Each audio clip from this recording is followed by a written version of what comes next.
इस वीडियो को एंड तक देखें। मैं इसमें ग्रेटेस्ट इंटीजर फंक्शन के सारे डाउट को क्लियर कर देंगे। तो सबसे पहले देखेंगे कि ग्रेटेस्ट इंटीजर फंक्शन क्या होता है। तो यहाँ पे इसको हम लोग 1+0.23 लिख सकते हैं, जहाँ पे ये इसका इंटीग्रल पार्ट होगा और ये इसका फ्रैक्शनल पार्ट होगा। ये इसका फ्रैक्शनल पार्ट होगा। तो यहाँ पे अगर हमको इन सब को ग्रेटेस्ट इंटीजर फंक्शन का जो साइन होता है वह ऐसे होता है। तो इन सभी को ग्रेटेस्ट इंटीजर फंक्शन में ये दिया हुआ है, तो इसका वैल्यू क्या होगा वो लिखना है। तो इसका वैल्यू जो होगा वह 1 होगा, इसका वैल्यू 2 होगा और इसका वैल्यू -2 होगा, क्योंकि माइनस में जो है हम लोग को इसमें फिर उसमें भी सब्ट्रैक्ट करना रहता है। और -4.56 है, इसका वैल्यू -5 हो जाएगा।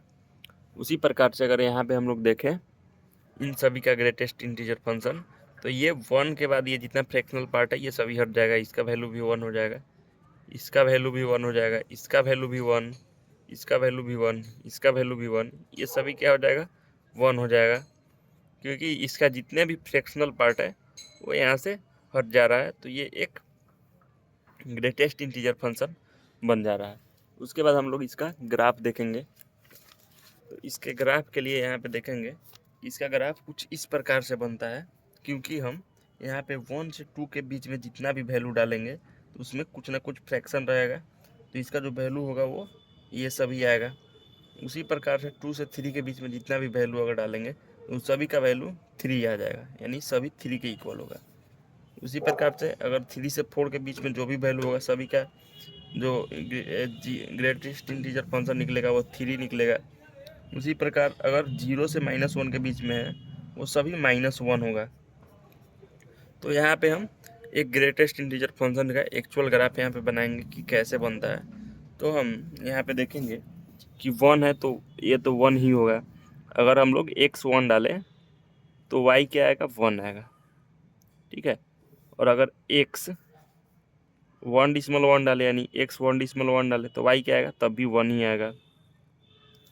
और अगर x अगर 1.2 डाले तो y कितना आएगा तब भी 1 आएगा। और अगर x 1.3 डाले तो कितना आएगा तब भी 1 आएगा। अगर x 1.4 डाले तो कितना आएगा तब भी 1 आएगा। 1.5 डाले 6 डाले सभी में क्या आएगा 1 आएगा, यानी कि 5 पे भी कितना आएगा 1 आएगा, 6 पे भी कितना आएगा 1 आएगा, 7 पे भी कितना आएगा 1 आएगा, 1.8 पे कितना आएगा 1 ही आएगा, 1.9 पे कितना आएगा 1 ही आएगा।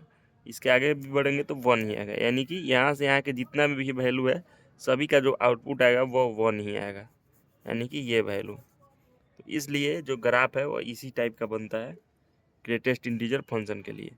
तो ये एक ग्रेटेस्ट इंटीजर फंक्शन का हम इसको समझने के लिए एक ग्राफ बताए हैं। इस पर हम फिर क्वेश्चन बनाएंगे, उसका भी वीडियो डालेंगे।